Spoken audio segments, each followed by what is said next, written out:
Jai Jagannath. So today I will be continuing the second part of Jagannath Kathamrita. Now in the first part we have learned about the Purushottam Kshetra and the predominant deity over there, which is Neelmadhava. Now who is this Neelmadhava and what is the history behind it? Let's find out.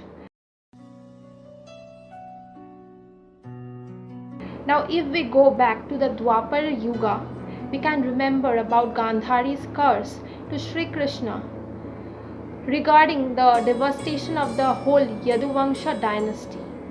This incident happened, and after that Sri Krishna was resting at some point, and there comes a hunter by the name Jara in search of a deer. He mistakenly thought the left foot of Sri Krishna to be the ear of a deer, and he immediately shot an arrow over there.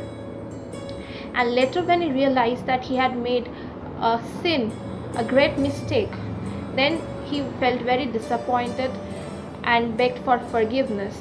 Then Krishna tried to pacify him, saying, "It's not your fault, my dear. In my previous birth in the Treta Yuga, I manifested in the form of Sri Ram, and you were Bali in that age, and I killed you." Now, after the death of Sri Krishna, the Pandavas cremated his body, and his whole body was burnt except for one part, and it is believed to be Krishna's heart. The Pandavas dropped the heart into the sea, and it was believed that it manifested into a deity made of blue sapphire. The deity actually emanated blue radiation from it.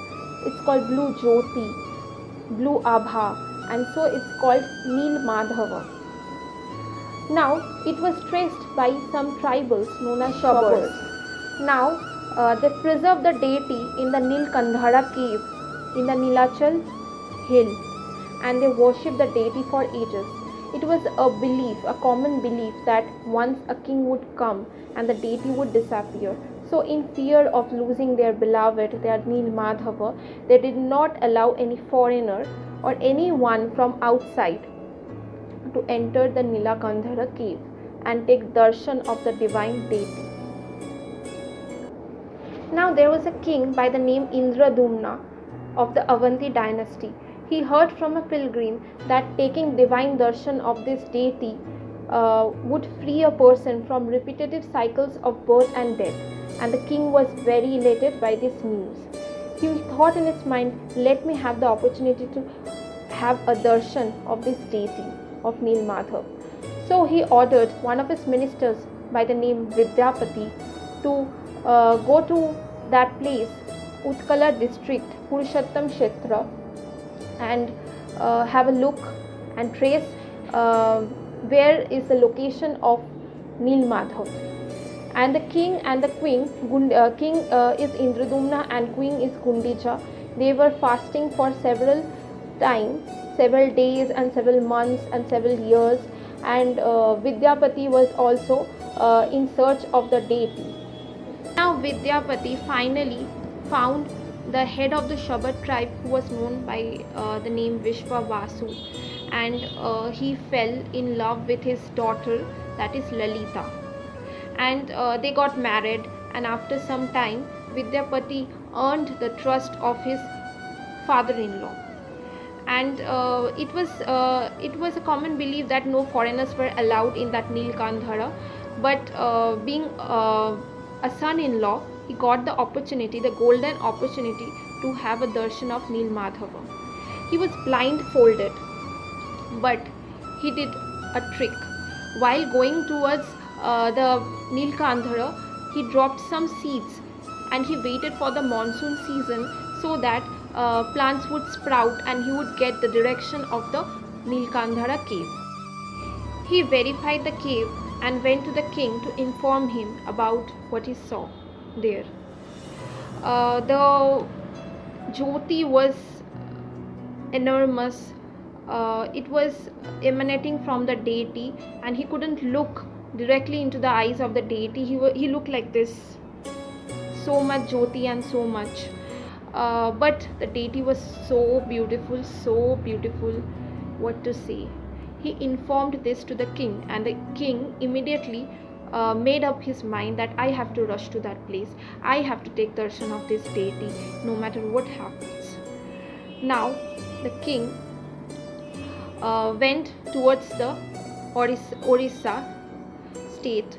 Then it was known as Utkala.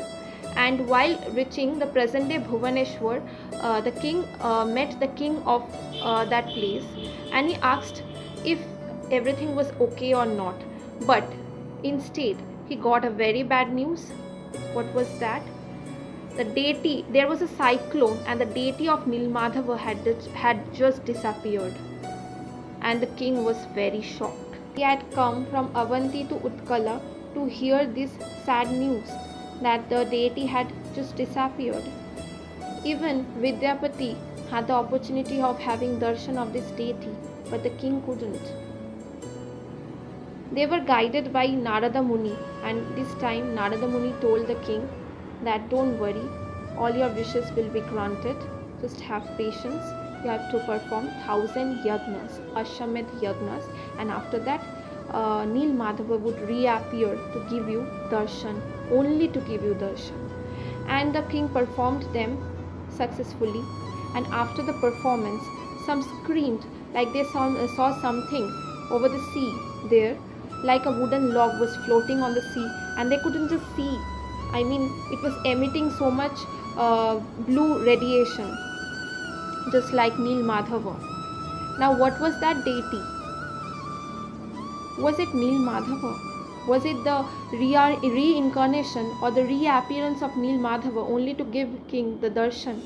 We shall discuss it in the next video. Up to that, I am ending the Jagannath Kathamrita here. Jai Jagannath.